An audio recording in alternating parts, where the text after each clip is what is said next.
नागरिकांचा फार मोठा उत्साह बघायला मिळतोय. काय सांगाल हा कार्यक्रम?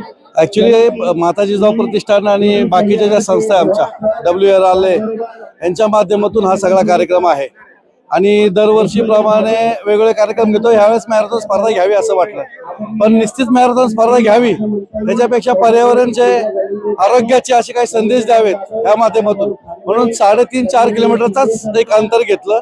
प्रभागातल्या सगळ्या कॅटेगरीज लहान मुलांचे ज्येष्ठ नागरिकांपर्यंत ह्याच्यामध्ये पार्टिसिपेट केलं आणि 1000 प्लांटेशन करावं असा एक संकल्प आखला आणि ह्या अनुषंगाने प्रभागातल्या 10,000 नागरिकांनी यामध्ये भाग घेतला. जो बक्षीस समारंभ आणि हे कोण पाहुणे आहेत?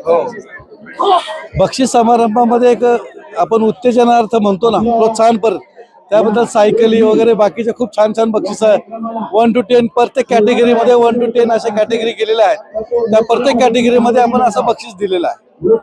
धानोरी आता काही वर्षांमध्ये हिरवी होणार आहे असं म्हणूया. येस, आता आम्हाला असं वाटतंय की अखंड पुण्यामध्ये 30-40 एकरचा एवढा मोठा प्लॉट कोणाकडे नाहीये, तर आम्ही असा विचार करतो की घनदाट पद्धतीने इथं वृक्ष लागवड करावी.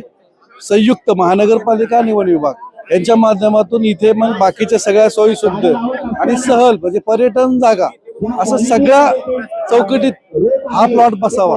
इथून पुढे चळवळी हद्द लागते म्हणजे पिंपरी चिंचवड ही महानगरपालिका, धानोरी आणि लोहगाव असं सेंटर पॉइंट आहे. त्याच्यामुळे सगळ्या नागरिकांचा इथं पार्टिसिपेट होत आहे आणि सगळ्यात महत्वाचं सगळ्यांना पर्यावरणवादी जे संस्था आहेत त्या इथं खूप चांगल्या पद्धतीने लक्ष घालतात. देशी झाडाला प्रमोट करतोय. सगळ्यात जास्त देशी झाडांच्या बाबतीत सगळ्यात जास्त देशी झाडं आम्ही या ठिकाणी केलेत. कुठलंही विदेशी झाड एकही झाड आपल्याला दिसणार नाही.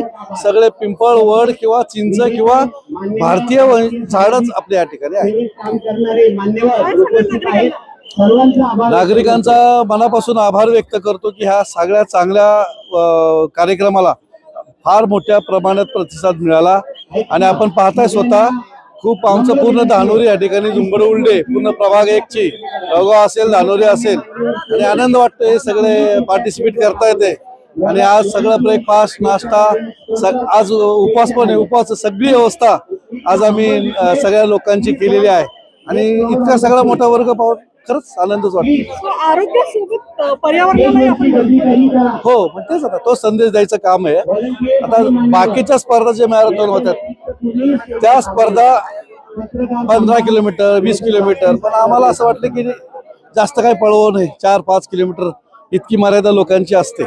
त्या अनुषंगाने तितकेच एक अंतर ठेवलं आणि मग वृक्षारोपण आणि आमचा जो हेतू साध्य करायचा आहे